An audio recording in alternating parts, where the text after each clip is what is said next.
All right, so once you have harvested your radish tops, what you want to do is rinse them. I've got little batches of some of the radish tops, and I rinse them off. And you can use your preferred method of washing or rinsing your greens. All right, guys, so I've got the greens completely washed. So now I'm going to chop them. I'm going to crush 3 cloves of garlic because we love garlic. And I'm going to saute them with onions, the garlic, and you can put bacon in there for extra flavor, but I'm just going to use the olive oil, onions, and probably just half an onion and garlic. So I will show you what that looks like. Nope. So here I am I've already chopped half an onion. I ended up using a whole onion and, chopping up the garlic.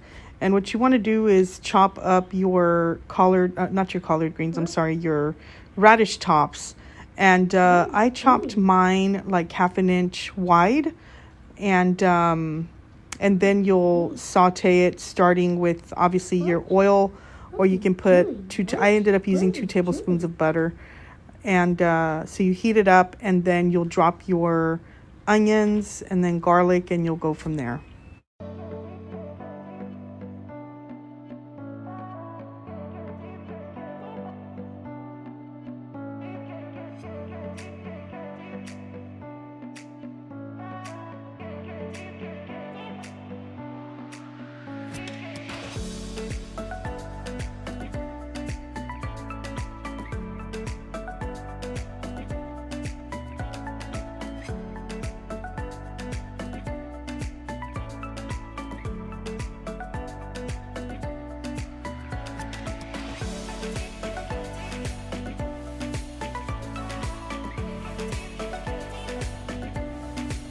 Okay, so here I just grabbed olive oil and I put it in the pan, and I didn't realize that I didn't have very much.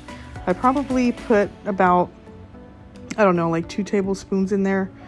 And then later on, I do mention that I ended up using butter. And so I ended up putting about 2 tablespoons of butter. And then with the garlic, I intended to use 3 cloves, but when I pulled my garlic bulb out, the cloves were really thin, so I ended up using about 6 thin ones, which was equivalent to about 3. But I mean, you can use as many as you'd like. So start with sauteing your onions. If you notice that dark piece in there, that's actually garlic. You don't want to saute your garlic ever with it because it'll burn.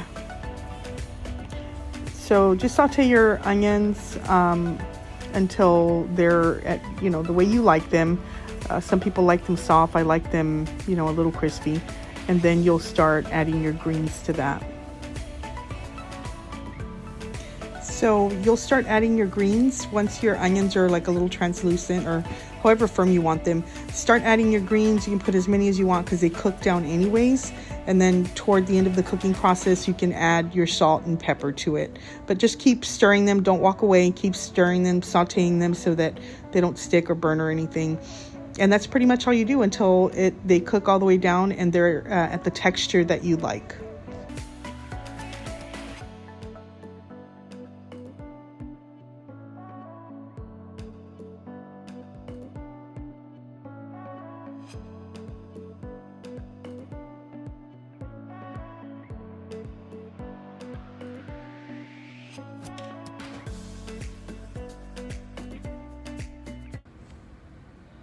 Okay, so this is about the texture that you want them. You want them wilted, a little tender, but you don't want it overcooked. And then you'll add your salt and pepper, and that's pretty much it. So now the taste test. I finished cooking the radish tops. So I finished cooking them, and I'm gonna do a taste test in front of you guys. Because when I watch videos, I like to see people eat what they cook. Is it really good?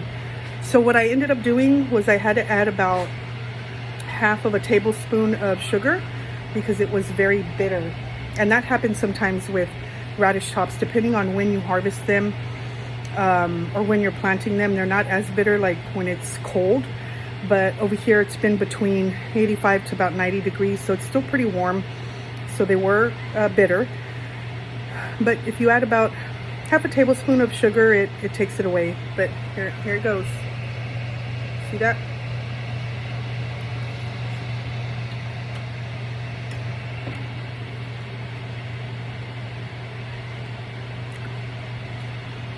That is so good. If you are not eating your green tops, your radish tops, you've got to start. This is absolutely delicious. It's kind of like, if you like collard greens, you'll love this. Here's with an onion. If you don't like the crunch with your greens, don't add the stems. I like the crunch, so I add the stems, but if you don't like it, don't.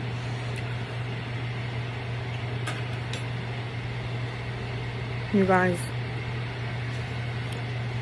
you have got to try this. If you are not eating even like your turnip greens or your turnip tops,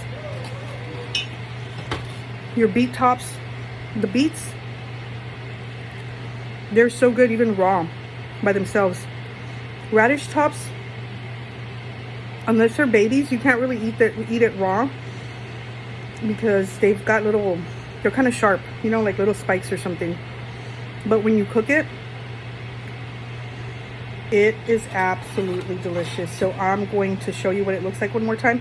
And look at how much it cooked down, just to give you an idea. You can also put more onion if you really like onion. I'm going to turn the camera around and I'm going to close out with you looking at this. If you try this recipe, please let me know. Again, some people eat it with, or I don't know if some people eat it with bacon, but I know they eat collard greens with bacon. So you can try that and see if you like that. But let me show you what it is. God bless you guys. If you enjoyed this video, give it a thumbs up. I love to cook, so if you like recipes from the garden, let me know. But anyhow, we'll see you guys later. God bless. And if you haven't already subscribed, please do so.